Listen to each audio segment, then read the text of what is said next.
Mina olen Aike Randman, tšellist.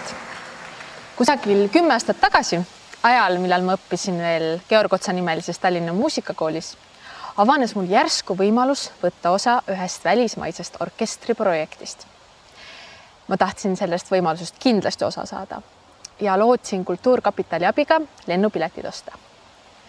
Kuna sel ajal ei olnud taotlust esitamine digitaalselt võimalik, siis pidin ma minema kohale Suur-Karja tänavale. Suur-Karja tänav ja Otsa kool asusid praktiliselt kõrvuti ning ma lükkasin seda minekut aina edasi ja edasi. Märkamatult oligi kätte jõudnud viimane pärastlõuna enne taotluste esitamise tähtaja kukkumist. Seadsin sammud pidulikult Suur-Karja tänava poole. Ikkagi minu esimene päris taotlus. Sisenesin tänavapoolsest peauksest ja otsisin Kultuurkapitali ust. Õige pea sain aru, et ma ei ole vist õiges kohas. Proovisin siis majja siseneda külje pealt. Sealt aga jõudsin ma hoopis sisehoovi. Sisehoovist lootsin ma leida ühe ukse suure sildiga Kultuurkapital, ootame taotlusi. Õnnetuseks oli seal uksi väga palju. Sel hetkel hakkasin juba pisut närvi minema, sest kella osuti liikus halastamatult kella 5 suunas ja järgmine päev ju taotlusi enam vastu ei võetud.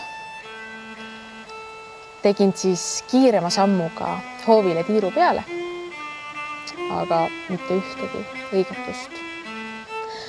Läksin uuesti tänava poole ja sisenesin veel kord tänavapoolsest uksest, kuid jätkuvalt oli seal Kultuurkapitali asemel Kultuuriministeerium. Ei osanud enam muud teha, kui tegin tervele majale jooksusammul veel kord tiiru peale. Ka see ei toonud oodatud tulemust. Läksin veel kord külje peale sisehoovi. Olin juba täiesti meeleheitel, et mu taotlus jääbki esitamata pelgalt sellepärast, et ma ei leia üles seda üht ust. Jooksin ühe ukse juurde, teise ukse juurde, kangutasin uksi, tirisin. Järsku nägin juhatavat silti Kultuurkapital. Ma olin sellest korduvalt mööda jooksnud, aga suure sabistamisega seda mitte märganud. Uskumatul kombel jõudsin mõned minutid enne kella 5 sinna ja sain oma taotluse esitatud. Rõõm oli piiritu. Nii taotluse esitamise üle kui ka kõigi nende inimeste üle, kes minu arutut jooksmist ja uste kangutamist pealt olid näinud. Neil oli kindlasti väga lõbus. Ja vaatepilti vürtsitasid veel muidugi suur tšellokast ja kontsakingad. Inimesed eksivad ära metsas kukeseeni taga ajades, kuid mina ajasin linnaruumis taga ühte ust. Mõnikord saab kodulinnast tundmatu mets, asfaldist saab sammal, majadest saavad üle pea kõrguvad ühesugused puud. Ustest saavad lagendikud, mille taga loodad leidvat oma auto või vähemalt mingigi tee, mis sind metsast välja juhataks.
Tere õhtust ning tere tulemast meie auhinnatseremoonia viimasele sirgele.